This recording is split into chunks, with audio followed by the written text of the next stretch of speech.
নমস্কাৰ।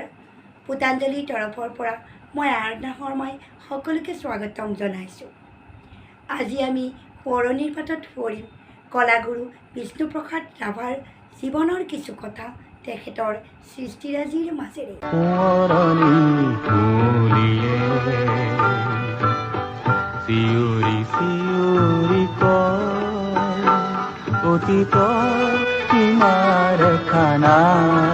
কলাগুৰু বিষ্ণুপ্ৰসাদ ৰাভা অসমৰ এক উজ্জ্বল নক্ষত্ৰ।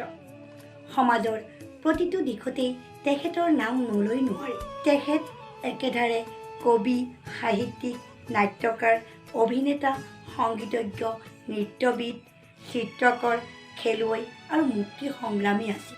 কলাগুৰু বিষ্ণুপ্ৰসাদ ৰাভাৰ পিতৃৰ নাম আছিল গোপাল চন্দ্ৰ ৰাভা আৰু মাতৃৰ নাম আছিল গেঠি ৰাভা।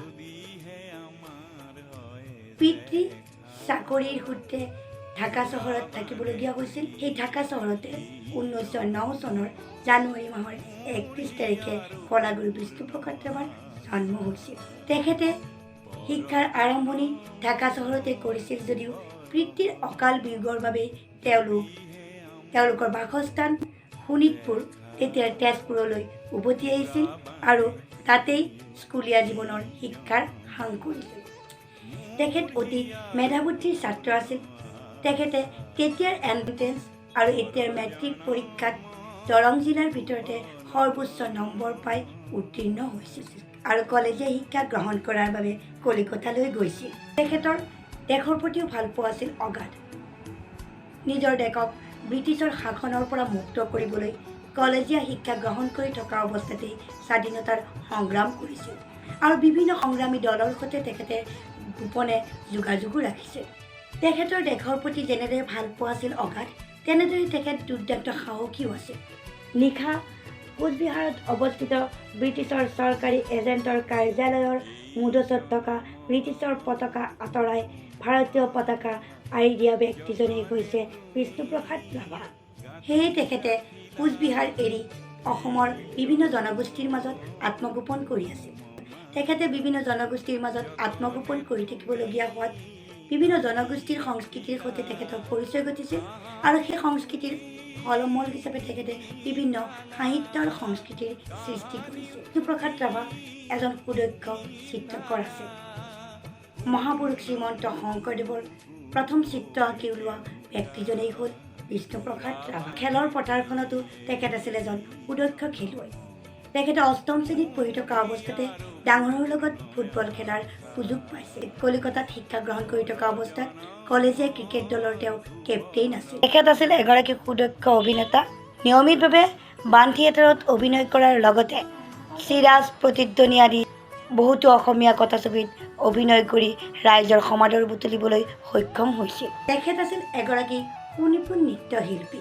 তেখেতৰ নৃত্য দেখিয়েই বিশ্ববিশ্ৰুত নৃত্যাংগনা আনা পাৱলোভাই প্ৰাচীন ভাৰতীয় পৰম্পৰাগত নৃত্যৰ প্ৰতি আকৃষ্ট হৈছিল। তেখেতৰ তাণ্ডৱ নৃত্য ইমানেই মনোমোহা আছিল যে তেখেতৰ তাণ্ডৱ নৃত্য চাবলৈ ভাৰতৰ বিভিন্ন নৃত্যশিল্পীয়ে ভিৰ কৰিছিল। তেখেতৰ নৃত্যই খ্যাতিনামা নৃত্যশিল্পী উদয় শংকৰকো চমক খুৱাইছিল। তেখেতে অসমীয়া বোলছবি জগতৰ প্ৰথম নৃত্য পৰিচালক তথা কোৰিঅ'গ্ৰাফাৰ আছিল। 1939 চনত সৰ্বপল্লী ৰাধাকৃষ্ণনে তেখেতৰ দক্ষতাক সন্মান জনাই কলাগুৰু উপাধি প্ৰদান কৰিছিল। অসমীয়া সাহিত্য জগতখনতো আছিল তেখেত এগৰাকী স্বনামধন্য ব্যক্তি। তেখেতৰ সৃষ্ট উপন্যাস, গল্প, প্ৰবন্ধ আৰু গীতসমূহে অসমীয়াৰ ভঁৰাল চহকী কৰি ৰাখিছে। অসমীয়া সংগীত জগতখনতো তেখেতৰ সৃষ্ট সংগীতসমূহে এক বিশেষ স্থান অধিকাৰ কৰি আহিছে। তেখেতৰ সৃষ্ট প্ৰতিটো সংগীতেই প্ৰতিজন অসমীয়াই অতি সসন্মানেৰে স্মৰণ কৰে।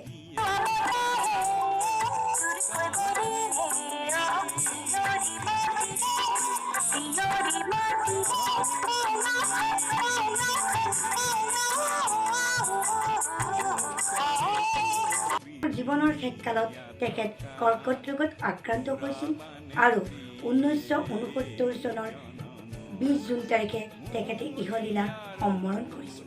তেখেতে সৃষ্টি কৰা জীৱনৰ শেষ গীতটিয়েই হৈছে এই মোৰ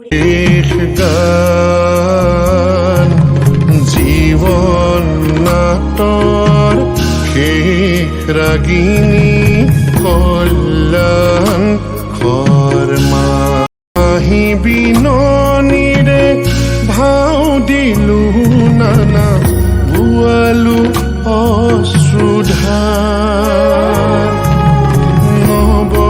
নৱৰসে বালু ভাওনাও নৱৰসে বালু ভাওনাও আশাৰ নিৰাশা আজি হ'ব মোৰ জীৱন নাটক ভাওনাৰ অৱসান। আজিলৈ ইমানেই, আকৌ আহিম নতুন এক সোঁৱৰণি লৈ আপোনালোকৰ মাজলৈ। ভিডিঅ'টো যদি ভাল পালে তেনেহ'লে লাইক কৰিব, সমালোচনা আৰু দিহা পৰামৰ্শৰে কমেণ্ট কৰিব। চেনেলটো ছাবস্ক্ৰাইব কৰি বেল আইকনটো বজাই দিয়াৰ আশা থাকিল।